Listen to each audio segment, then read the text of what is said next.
Good evening and welcome to another episode of the Coach Derrick Burroughs Show. I am your host, Justin Robinson, and like always, I have the man himself, Coach Derrick Burroughs. How you doing, Coach? Good, sir. How are you? I'm great, enjoying this homecoming week so far. You guys played Tuskegee Saturday in a tough dogfight, I would say. Tuskegee came in as a favorite, and Lane ended the game losing 28-23. Explain your thoughts. What did you see positive and negative about the game as a whole? Well, the negative is we didn't win. The positive is I thought the kids played hard. I thought they never stopped fighting.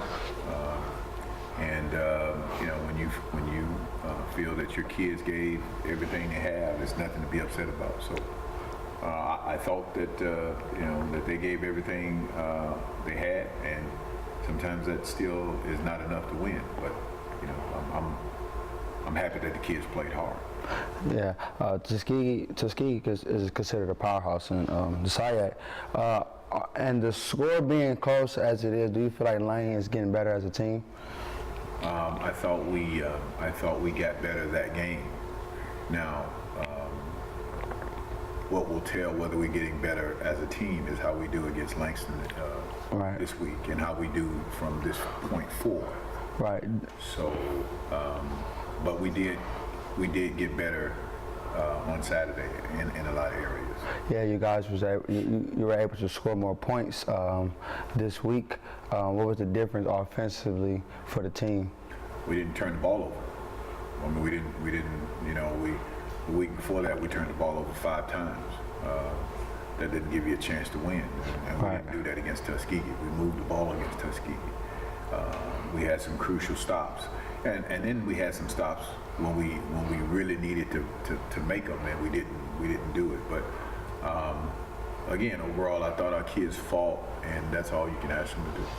Yeah, Thurston Rubin went 21 for 37 with 2 touchdowns and a rushing touchdown. Talk about his performance as an individual. I thought he led our offense very well. He's a very poised kid. He's a great kid to be around, and you always need a very poised kid in that position. So he's doing a good job for us. Okay, Micah Gaspy, he led the receivers in 8 receptions for 72 yards and 2 touchdowns. How you feel about his performance? I feel good about all our kids, including Micah. They did well. They played well. And I'm proud of how hard they played, and the defense. I'm just as proud as I am with the defensive secondary as I am Micah. I mean, here's a game where we have never held Tuskegee's receivers to one single catch. They didn't have one single catch the whole game. That's great.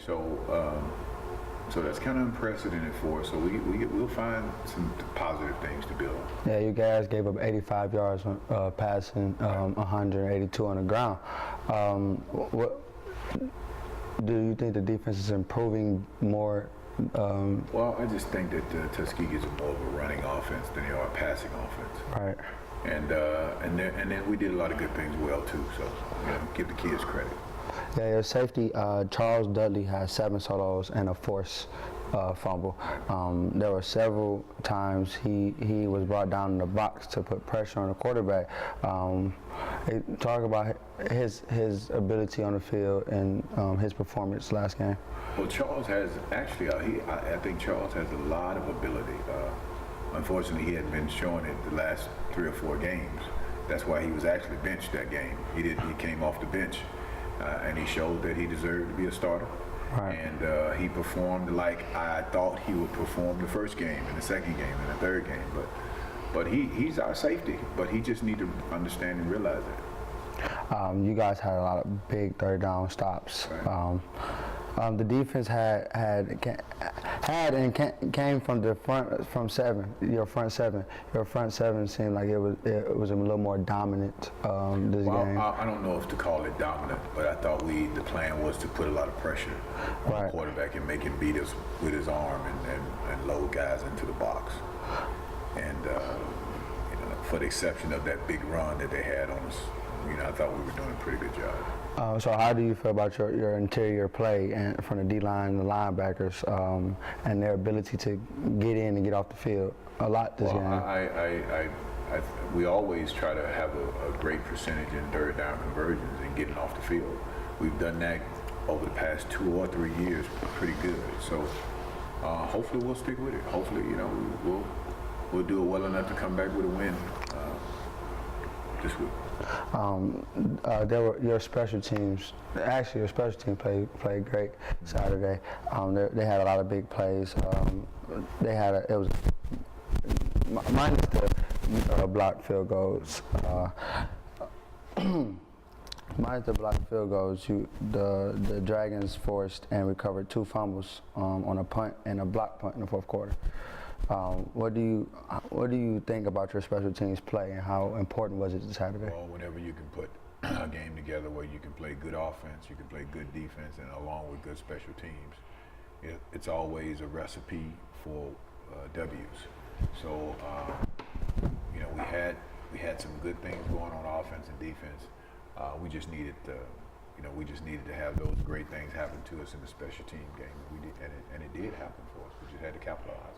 Yeah, you guys pinned them got a chance to pin them inside the 5 in the first half, I believe. A couple times. Yeah, that was great punting. Yeah. This is a very intense and physical game. How do you feel that your team went out and translated what they've been through to beat Tuskegee? Okay, it was physical intense. It was a lot of little sidebars they had going, conversations, normal football game, but it felt like the team, the Dragons, had a more chip on their shoulder to beat Tuskegee this week. Well, we know either we have, and I'm not sure about the history, but I know we hadn't beaten Tuskegee in a while, if ever, and I've kind of brought the basketball team in at right before the game to kind of give them a pep talk. So that might have kind of fueled their fire a little bit also. Having the basketball team come in and tell them how to win. Yeah, they got to get them a good pep talk. I don't want to hear nothing about the basketball team. Right. But that was kind of the mental thing behind it. Try to get them upset, get them mad, and have them go out and play the best game they could play. All right, we'll be right back with more on this episode of Coach Derrick Burroughs Show. Can you use paper towel? Can you use a paper towel?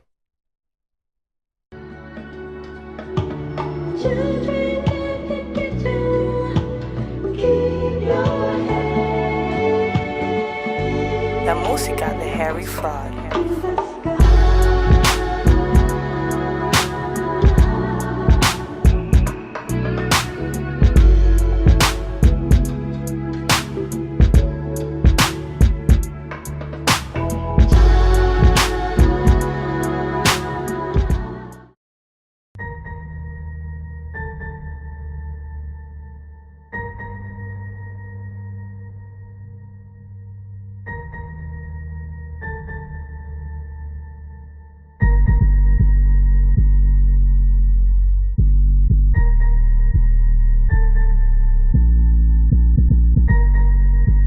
Lights, camera, action. The Mass Communication Department needs help. All students are welcome to help out with the production of the Coach Burroughs Show every Monday. Any help would be appreciated.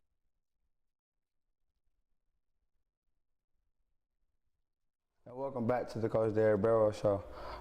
In that first quarter, you guys took a gamble and went for it on 4th and 1. Was that to send a message to your team or to Tuskegee? No.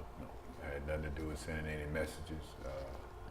When Tuskegee has beat us as many times as they've beaten us, I was willing to try any and everything. Right. So it had zero to do with Tuskegee and everything to do with just keeping the momentum, or keeping the football, not putting our defense back on the field. Right. It's homecoming week. Right. It's a big week for the schools. A lot of activities and a lot of things. What's your expectations going into the game? Win. I don't have any different expectations for homecoming as I did last week or the week before. So the expectation is to have 3 good days of practice, and hopefully it'll pay off. Okay. How important is it to get a win this week? And do you think it could be a? It was important last week. We didn't get a win, but it was important last week. So Every week is important to get a win, but we got to keep chopping and hopefully some good things will happen to us and fall in place for us. And it's a lot of people coming in town to see us, so hopefully we'll put on a good show. Okay, you think you feel like it can change the direction of the team this win? Well, I mean, we played well last week, and we hope we can get a continuation this upcoming week. Yeah. This year the Dragons won. Last year the Dragons won homecoming, and it was the first time in a few years. How did you feel about that win last year? I thought that was great. I thought it was. I hadn't won a homecoming since I've been here, so actually it took a lot of pressure off me. But of course, every year is a new year. So I'm trying to figure out what we need to do to win another one. Okay, so since it's homecoming, there's a lot of activities Right. and whatnot going on before the game and during the game or whatnot. Does that have an effect on your team? Well, it probably does. It doesn't have any effect on me, but we try to explain to our kids that the homecoming festivities are for the fans, and we have a job to do. We got a game to play, so we can enjoy it after the game, but we got to make sure we keep our kids keep our kids mentally in perspective that all these festivities going on for homecoming is great for Lane College, great for the city, but we got a job to do. We got to go out and win homecoming. Business. This week your opponent Langston comes in at 4-0, ranked number 11 in the NAIA. How will you address your team about their approach going into this game? Well, we'll watch a lot of film on Langston this week, and they'll see how serious Langston is about what they're doing, and they'll see what kind of team Langston has to offer, and hopefully, the intensity that we had last week will be just as good. They're averaging over 30 points per game. What does that say about their offense? It says they can score. it says they can score the football. What's your plan? What's your main plans on making big stops? That's my because plan. they averaging a lot of yards per Right. everything. Right. So after coming off this game against Tuskegee, does it make it easier going against an NAIA team? No, we don't. The next week? We don't look at it like that. Langston is a good football team. We had a shootout last year, and we won it 44-42. Them being an NAIA school has zero to do with anything, other than they just not in the SIAC, or they're not NCAA school. Their athletes are, just as good or probably better than ours. So that wouldn't have any significance on it. Their defense is very solid. Not giving up, only giving up 200 yards of offense per game, and they caused 2 or more fumbles in each of those games. Also, an average or interception of a game. How do you plan to control the ball without any turnovers this week? Well, you keep from throwing interceptions by running the football well, effectively. So if we could continue to run the football effectively as we have been, that gives them less chances of making interceptions. So we'd like to run the football and establish the run, and kind of go from there, like we always do. Yeah, this is a big game. It's a lot of activities this week. Man, I think I'm gonna be tired too. Yeah, well, So have fun. I'm gonna try to have fun to the best of my abilities. Good. But I'm very excited to see the game. It's exciting to watch you guys play. Like last week, it was very exciting because it was like there was no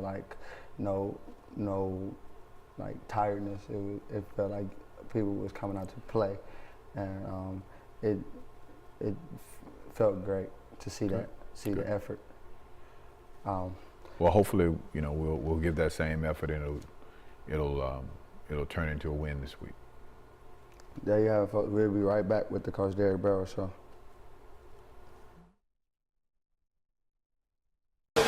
Why are you doing all this speeding? What time you gotta be there, huh? You ain't James Bond. You ain't some GTA character. You are not on Fast and Furious, okay? This is real life, and you are a normal pedestrian. Look at a speed sign, all right? Turn off that radio. Pay attention so you don't end up killing somebody like this fool almost did to me. This message is sponsored by Lane College, the power of potential. And remember, drive carefully. Come on a journey with us to a world connecting you to your college. With a world that is changing at a rapid pace and is technology driven, the Mass Communication Department provides valuable news and information to the public, providing commentary, entertaining through film, radio, television. You can count on the Mass Communications Dragons to keep you on your toes and in the know of the latest activities going on campus on all social sites. WLCD, the voice of the Dragons.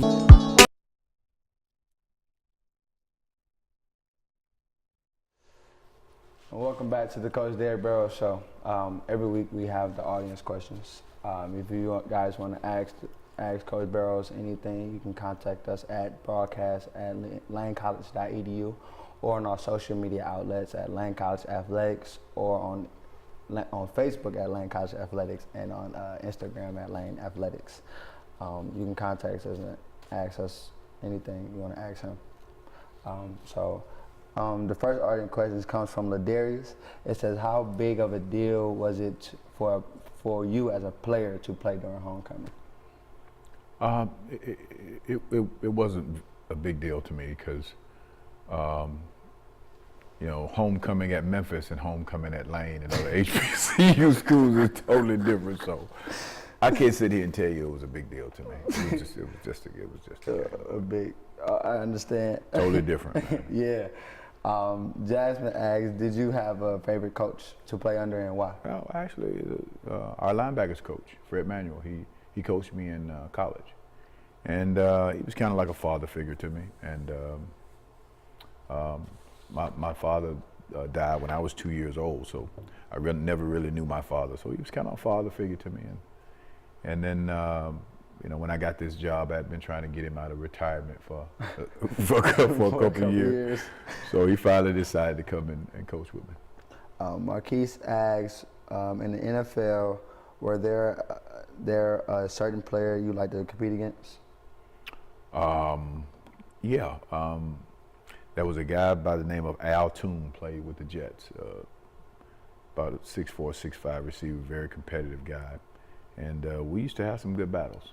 And there was a guy named Mark Clayton and Mark Duper from Miami, and we always had fierce battles that led off the field sometimes. By you being a big physical corner, so yeah, it could get pretty intense. Yep. Brianna asks, there are people that think practice is overrated. Right. What are your thoughts about practice? Is it important? Yeah, and the people that think practice is overrated probably have never practiced before. Practice is key. Practice makes everything better. They probably have never been in competitive sports. So, no, I don't think practice is overrated, no. Terry asks, you said on the last episode that being drafted was one of the biggest days in your career in football. Can you describe how you felt? It's probably indescribable. I went from nothing to something, I went from being a poor kid from public housing to signing a almost a $2 million contract. So I don't know, how would that make you feel? So that was pretty cool. I wasn't broke anymore. So you was good. Yeah, I was good. I was good living, man. Man, Maya asks, how important are the alumni to the athletic department? Well, I think as we get better in our athletic program, bring more alumni in the fold, they support what we're trying to do. Athletic grows, Lane College grows. It's a great marriage. Like at every school, it's important that the alumni and athletics work together, and we can get a lot done if we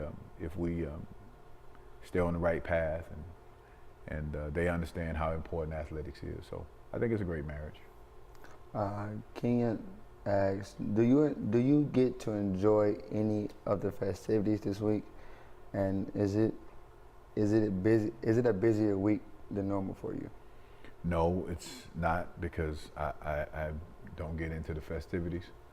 But last year we won the game, so I went out and enjoyed the festivities for the first time. So I didn't even know things went on at homecoming because I wouldn't go out after a loss.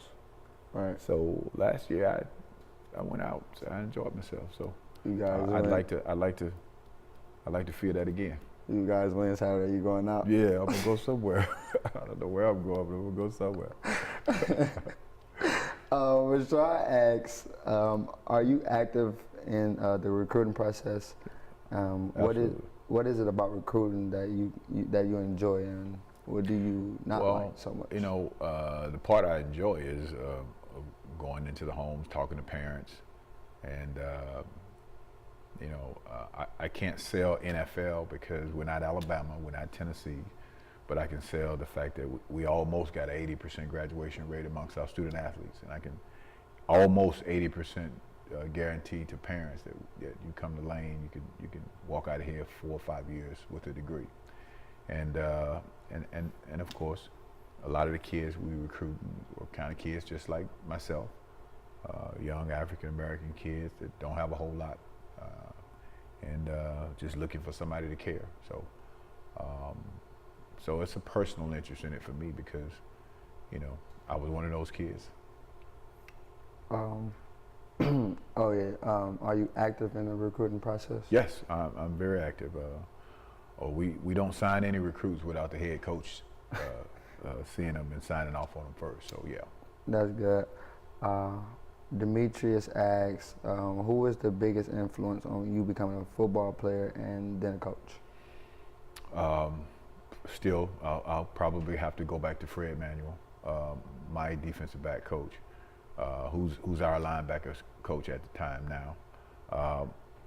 You know, I don't know. I guess I was always one of those hot-headed kids. I'm still a little bit hot-headed, but I think he had a lot of influence on me. You know, maybe taking time out and kind of settling myself down and really trying to figure out what I wanted to do and how I wanted to do it. And he kind of put me on the path. And once he put me on the path, I kind of walked it myself. But it was great having him as a mentor. And it still is great having him as a friend. About what year did you start coaching? I started coaching almost 20-something years ago. And it was maybe 1990, 91. Oh yeah, I wasn't. I think I started coaching maybe 91, 92. You know, it's been a while, man. I forget how long I've been coaching. It's been a long time. Jada asks, as a coach, what impact do you hope you have on your players going through your program? Man, I tell you what, you know, football has always got to be more than just X's and O's to kids and you. Right. You know, so coaches have such an impact on kids' lives, and I hope that, and I tell our kids all the time, I'm a very fiery coach, but everything that comes out of my mouth is never to hurt you. It's always to help you. Right. Now, they don't all the time see it that way, but I think as they get older and they become coaches and they become a little bit more mature, they'll understand, or they understand, and they call me sometimes and say, hey, Coach, listen, I didn't understand it then, but as an adult now, I understand what you were trying to do. And that makes me feel good to know that whether they dislike me now, they'll understand later on that everything we were ever trying to do was to help them in life. Yeah, fiery coaches are the best. Yeah. I done had a few of them in my time playing football. It give you an extra little boost as a player to go out there and play for a fiery coach. It's like a little extra, like, yeah, I can do this. Yeah. Laguerre asks, how do you like to get more involved in the community, and how would you like the community to get more involved with the program? Well, you know, the community can get more involved with our program by coming up and supporting us on Saturdays. ever since I've been here, actually, I've been very community friendly here in the community. I'm part of the Black Chamber of Commerce here. We put on inner city youth football camps for inner city kids here in Jackson. So I really like getting involved in what's going on in Jackson. I like people knowing that Coach Burroughs at Lane College is going to be involved in whatever community issues or community service or things that are going on. So I kind of like that, to be honest. I kind of like being involved. Thea asks, last year during homecoming week, Lane College held the first Hall of Fame banquet. Right. How happy were you about the event, and do you plan on continuing with it in the future? Well, I was very pleased with our first annual. We had kind of reinstated that Hall of Fame. And I was very pleased with the outcome. Now, we don't do that every year. That's an every 2-year event. So we won't have a Lane College Hall of Fame this year. We will have one next year. Okay, and there you have it, folks. My name is Justin Robinson, and this is Coach Derrick Burroughs. And we'll see you guys next week on the Coach Derrick Burroughs Show.